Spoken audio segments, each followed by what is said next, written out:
Hello mga kamaring, ni ana pod ta nagbuwak na sa tagbutong mga kamaring, gapon nagkaon tagbutong karon kaon sa tagbutong gikan ra ba ni silang tawo layo kay ni gigikanan ning butong nga lantawan gyud ni gikan no. So di ana pod ta nagbuak na butong nagpractice lang gihapon ta ani pag kuano pagpanit ug pagbuak sa butong no, wa gyud ta nakatuon sige na practice pero wa nakatuon. So nga ni na nagipaspasan gyud na kog maayo diha kay para maluwas ta ani aron makakaon ta.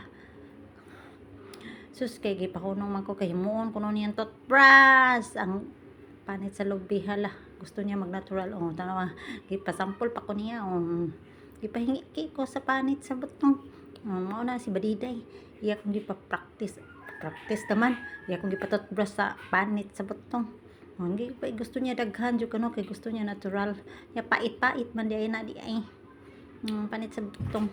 So, daghan na, gidadaan ko plato. So, yun na nagplato, pati na nagana. Saan ka na niya? Ang gabi nagana.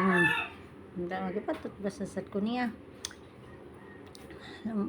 Nalangay dyo ko ni sa pagbuha ko butong. Kaya kipahimo naman ko niya toothbrushan ko mga panit sa butong. Di pa gusto man niya daghano nung nagipagkuha na sa kunyag lain. Niya kaning ko pait man taw niyo So, wala na ko na gasto sa toothpaste o sa toothbrush ani kay natural na ko ni naa na ta magbuak na ta grabe ka yara ko nakabuak ni ini agoy na abli na gyud sus kaon ka ni pagbuak gi mo kay lisod kini kanon mo na kung gisulti niya nya mo na lisod sad ko buak ani hapit usa ka oras ko usa naka kaon aning butongan ni